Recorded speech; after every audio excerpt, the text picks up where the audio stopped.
Brahmi मुहूर्तमुत्तिष्ठते स्वास्थ्यो रक्षार्थम Ayusha Tatra सर्वथा संत्यार्थम समीक्षा मधुसूदनम। यानी कि जो लोग भी बीमारियों से मुक्त एक लंबी आयु पाना चाहते हैं, ऐसे लोगों को ब्रह्म मुहूर्त के समय अवश्य उठना चाहिए।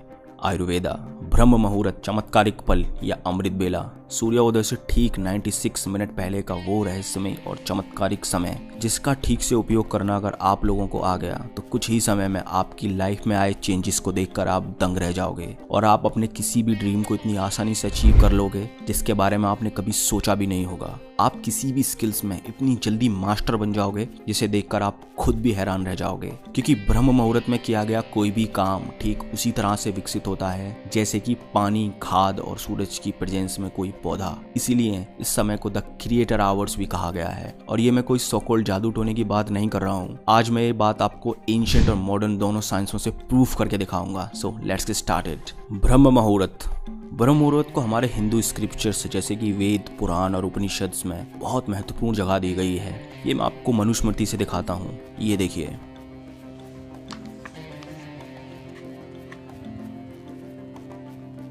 ब्राह्म मुहूर्तम विद्येत धर्मार्थ चानु चिंतयेत काया कलेसा च तन्मूलान वेदद्वार्थमेव च। मतलब कि हमें ब्रह्म मुहूर्त के समय उठकर ध्यान यानी कि मेडिटेशन और वेदों का ज्ञान लेना चाहिए। अब आप सोचो कि इतना कठिन कहा जाने वाला वेदों का अध्ययन को महर्षि मनु ने ब्रह्म मुहूर्त के समय ग्रहण करने को कहा है, तो इसके पीछे एक बहुत बड़ा रीजन रहा होगा। और हाँ, सच में इसके पीछे एक बहुत बड़ा रीजन है। और न केवल हिंदू रिलीजन में बल्कि ऑलमोस्ट सारे रिलीजन्स में इस समय को prayers, religious study, meditation, thinking, planning और लर्निंग के लिए इंपॉर्टेंट बताया गया है। सो मैं आपको ये बताऊंगा कि इस समय के दौरान यूनिवर्स में ऐसा क्या होता है जो ब्रह्म मुहूर्त के समय को इतना पावरफुल बनाता है। फर्स्ट है लॉ ऑफ अट्रैक्शन, यानी कि जैसा भी आप सोचोगे वैसा ये यूनिवर्स आपको बदले में देगा। That is called law of attraction. अब आप ये सोच रहे होंगे कि सोचता तो मैं दिन भर हूँ, लेकिन इसका ब्रह्म मुहूर्त से क्या लेना देना? तो लेना देना है। फॉर एग्जाम्पल, आप कुछ देर के लिए ऐसा सोचो कि हमारे यूनिवर्स एक मोबाइल टावर है और हम सबके ब्रेन मोबाइल फोन्स। अब दिन के समय जब सब लोग जगे हुए होते हैं, उस समय सब लोगों के ब्रेन यूनिवर्स में कोई ना कोई सिग्नल भेजते रहते हैं। सिग्नल से मेरा मतलब है थॉट्स। अगर आप भी उस समय कोई इंपॉर्टेंट थॉट यूनिवर्स में भेजोगे तो उस थॉट को रियल लाइफ में मैनिफेस्ट होने में बहुत टाइम लगेगा। लेकिन सुबह के समय ब्रह्म मुहूर्त के दौरान जब सब लोग सोए हुए होते हैं, तब यूनिवर्स का फ्रिक्वेंसी लेवल बहुत कम होता है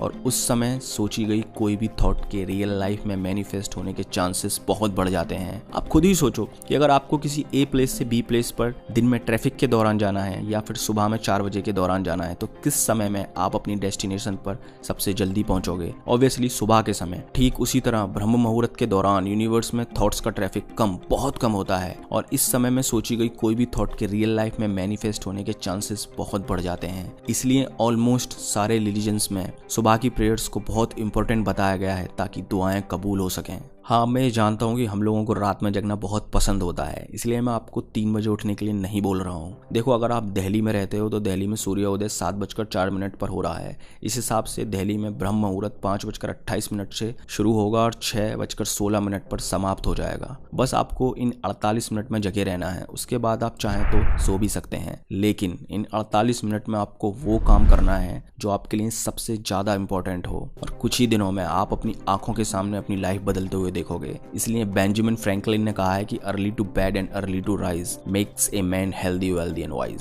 सेकंड है कॉस्मिक एनर्जी यानी कि विश्व शक्ति। क्या आप जानते हैं कि हिंदू स्क्रिप्चर्स के अनुसार हमारी रातें 4 कालों में डिवाइडेड होती हैं। मान लो अगर सूरज 6 बजे अस्त होता है तो 6 से 9 बजे तक रुद्र काल। इस समय के दौरान हमें कभी भी सोना नहीं चाहिए। 9 से 12 राक्षस काल। इस समय के दौरान हमें कभी भी जगे हुए नहीं रहना चाहिए। 12 से 3 गंधर्व काल, जब हमारी नींद सबसे ज्यादा गहरी होती है। और 3 से 6 मनोहर काल, जिस समय के दौरान हमें हर हालत में बिस्तर छोड़ देना चाहिए, क्योंकि मनोहर काल के दौरान हमारे इस यूनिवर्स में कॉस्मिक एनर्जी यानी कि विश्व शक्ति का संचार सबसे ज्यादा होता है। विश्व शक्ति यानी कि ब्रह्मांडिक ऊर्जा, हमारी इस यूनिवर्स को सुचारू रूप से चलाने का काम इसी कॉस्मिक एनर्जी का होता है। जब हम सोते हैं उस दौरान हमारे शरीर में बहुत ही कम मात्रा में कॉस्मिक एनर्जी का प्रवेश होता है ताकि अगले दिन हम फ्रेश उठकर अपने दिन भर के काम कर सकें। लेकिन मेडिटेशन के दौरान हमारा ये ब्रह्मांड हमें बहुत अधिक मात्रा में कॉस्मिक एनर्जी देता है। अब आप खुद सोचो कि मनोहर काल के दौरान तो पहले से ही हमारे यूनिवर्स में इतनी ज्यादा ज्यादा कॉस्मिक एनर्जी प्रेजेंट होती है और उस दौरान किया गया मेडिटेशन इतना पावरफुल होता है कि आपको कुछ दिनों के अंदर ही स्पिरिचुअल एक्सपीरियंसेस शुरू होने लगेंगे। आपकी विश्व शक्ति का लेवल इतना बढ़ जाएगा कि आप अपनी कॉन्शियसनेस, इंटेलिजेंट और कॉन्सेंट्रेशन में इसका असर देखने लगेंगे। आपने सबकॉन्शियस माइंड की पावर्स के बारे में तो पढ़ा या सुना जरूर होगा। यही विश्व शक्ति हमारे सबकॉन्शियस माइंड को इतना पावरफुल बनाती है और इसीलिए ज्यादा से ज्यादा कॉस्मिक एनर्जी पाने के लिए साधु, योगीज ब्रह्म मुहूर्त के दौरान मेडिटेशन करते हैं। अब ऐसा बिल्कुल नहीं कि कॉस्मिक एनर्जी पाने के लिए आपको मेडिटेशन ही करना जरूरी है, ना,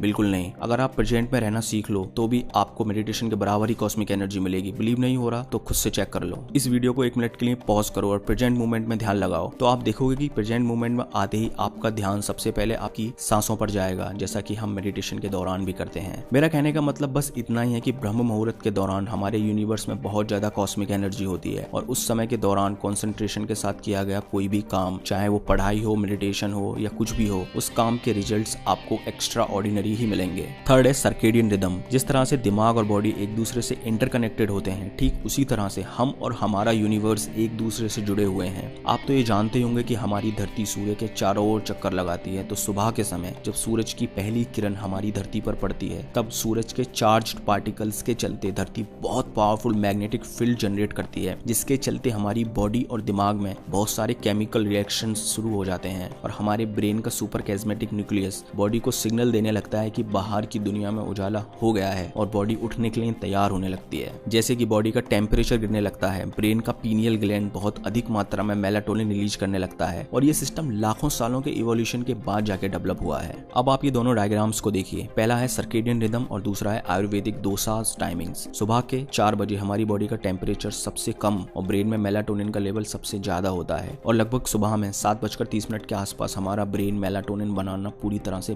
बंद कर देता है। अब आप सोच रहे होंगे कि क्या मेलाटोनिन बोल रहा है, ये तो बता भाई इससे होता क्या है। तो सुनो, सुबह के समय ब्रेन में मेलाटोनिन का लेवल ज्यादा होने की वजह से दिमाग बहुत शांत और स्टेबल होता है, जिसके चलते हमारे ब्रेन की कंसंट्रेशन और फोकस करने की एबिलिटी बहुत ज्यादा बढ़ जाती है। और वहीं अगर आयुर्वेद की बात करें तो हमारा शरीर इन 5 एलिमेंट से मिलकर बना हुआ होता है, अर्थ, वाटर, फायर, एयर और ईथर, या जिसे स्पेस भी कहते हैं। और इन्हीं 5 एलिमेंट से मिलकर हमारी शरीर की 3 मुख्य एनर्जी का निर्माण होता है, वाता यानी कि एयर एंड स्पेस, पिता यानी कि फायर, कपा यानी कि अर्थ एंड वाटर। आयुर्वेद के अनुसार सुबह 2 से 6 और शाम को 2 से 6 के बीच हमारी बॉडी में वाता एनर्जी डोमिनेंट होती है और इस समय हमारे दिमाग की क्रिएटिविटी, कंसंट्रेशन और फोकस करने की एबिलिटी बहुत ज्यादा होती है। इसलिए हमें इस समय में ज्यादा से ज्यादा मेंटल वर्क करने चाहिए ताकि हमारी प्रकृति भी आपका उस काम को करने में साथ दे सके। सो टू कंक्लूड, हमारा शरीर प्रकृति के बनाए इन नियमों के अनुसार चलना चाहिए, लेकिन हम असल जिंदगी में करते क्या है वो हम सब जानते हैं, उसे बताने की जरूरत नहीं है। फॉर एग्जाम्पल, आयुर्वेद के हिसाब से हमें 10 बजे से 2 बजे के बीच किसी भी हालत में जगे हुए नहीं होना चाहिए, लेकिन आज की सोशल मीडिया के जमाने में 2 बजे से पहले सोता कौन है भाई। देखो, पानी जिस दिशा में बह रहा है, अगर उस दिशा में तैरोगे तो किनारा जल्दी मिल जाएगा। यानी कि अगर आप नेचर और यूनिवर्स के हिसाब से चलोगे तो ये नेचर और ब्रह्मांड भी आपका साथ देंगे और किनारे की तरह आप अपनी लाइफ के सारे गोल्स बहुत आसानी से अचीव कर पाओगे। अगला पॉइंट है प्योरेस्ट इन्वायरमेंट। क्या आप जानते हैं कि सुबह के समय यानी कि ब्रह्म मुहूर्त के समय हमारे आसपास का इन्वायरमेंट अपनी सबसे प्योरेस्ट फॉर्म में होता है। सुबह के समय इन्वायरमेंट में लगभग 41% ऑक्सीजन और केवल 4% कार्बन डाइऑक्साइड होती है, इनकी मिनिमम पॉल्यूशन। अब आप ये सब तो जानते ही होंगे कि फ्रेश एयर में सांस लेने से सैकड़ों फायदे होते हैं, जिसमें कि सबसे बड़ा फायदा ये है कि fresh air gives you more energy and A sharper mind. अब ये कैसे काम करता है, इसके पीछे भी अपना एक विज्ञान है जिसके बारे में हम फिर कभी बात करेंगे। अगला पॉइंट है मिनिमम नॉइस पॉल्यूशन। क्या आप जानते हैं कि आपके आसपास की तेज आवाजों का आपके दिमाग पर क्या असर पड़ता है? अगर नहीं जानते तो आज जान लीजिए। हमारे आसपास की तेज आवाजें हमारे ब्लड प्रेशर को इंक्रीज करती हैं, जिससे दिमाग ठीक से कॉन्सेंट्रेट और फोकस नहीं कर पाता। हैरी पॉटर की राइटर जेके रॉलिंग्स बताती हैं कि हैरी पॉटर लिखते समय बाहर की आवाजों की वजह से वो ठीक से कॉन्सेंट्रेट नहीं कर पाती थी, जिस वजह से उन्हें होटल में एक रूम लेना पड़ा था ताकि वो बाहर की अनवांटेड वॉइस से छुटकारा पाकर पूरे फोकस के साथ लिख सकें। देखो, जब बात फोकस और कंसंट्रेशन की आती है तब छोटी छोटी चीजें मायने रखती हैं। सो इसलिए सुबह के समय या ब्रह्म मुहूर्त के दौरान जब इन्वायरमेंट बहुत शांत होता है, तब अगर आप कोई भी काम करेंगे तब आप बहुत कम समय में ज्यादा अचीव कर पाएंगे। नेक्स्ट है एनर्जी सेविंग। महर्षि पतंजलि के अष्टांग योगा सूत्र यम, नियम, आसन, प्राणायाम, प्रत्याहार, धरना, ध्यान और समाधि में 5वां अंग है प्रत्याहार, जिसका मतलब होता है कि हमारे 5 सेंसेस के थ्रू जो एनर्जी वेस्ट होती है उसे बचाना, जिसमें एक योगी मेडिटेशन के दौरान अपने सारे सेंसेस को बंद कर लेता है ताकि वो अपने अंदर की सारी एनर्जी मेडिटेशन पर लगा सके। अब योगी के पास ये एबिलिटी होती है, वो अपनी इच्छा अनुसार अपने सेंसेस को बंद कर सकते हैं, लेकिन आप लोग लोगों के पास तो ये एबिलिटी है नहीं। तो आप लोगों को अपने ब्रेन की एनर्जी का सदुपयोग करने के लिए सुबह के समय जब एनवायरनमेंट शांत हो उस समय उठकर कोई काम करना चाहिए। देखो होता क्या है कि जब हमारे आसपास नॉइसेस होती हैं तब हमारे दिमाग की एनर्जी का एक बहुत बड़ा हिस्सा उन नॉइसेस को समझने में लगा रहता है, चाहे फिर वो वॉइस अनइम्पोर्टेंट ही क्यों ना हो। इसलिए अगर आप सुबह के समय उठोगे तो शांत वातावरण के कारण आपका चेतन मन यानी कि कॉन्शियस माइंड जिससे हम सोचते हैं वो बहुत शांत रहेगा, जिसके चलते उठने के 20 मिनट बाद तक आप जो भी करोगे वो डायरेक्टली आपके सबकॉन्शियस माइंड में जाके बैठेगा। और अगर एक बार आपने अपने सबकॉन्शियस माइंड में कुछ बैठा दिया तो दुनिया में ऐसी कोई भी ताकत नहीं है जो उस बात को सच होने से रोक सके। तो आज से ही अपने आप से एक वादा करो कि मैं रोज सुबह 4 बजे उठूंगा, चाहे ये दुनिया फिर इधर की उधर ही क्यों ना हो जाए। और ऐसा आपको कुछ दिनों तक ही करना है। कुछ ही दिनों में आपका एनर्जी लेवल, कॉन्सेंट्रेशन इतना बढ़ जाएगा, आप दिन भर इतने फ्रेश और खुश रहने लगोगे कि फिर आपका कभी भी लेट तक सोने का मन ही नहीं करेगा। सो दैट्स ऑल दोस्तों, अगर वीडियो अच्छी लगी हो तो लाइक करें, शेयर करें ताकि और लोगों तक भी इन्फॉर्मेशन पहुंच सके, और इस चैनल को सब्सक्राइब करके चैनल के विकास में अपना योगदान दें। धन्यवाद।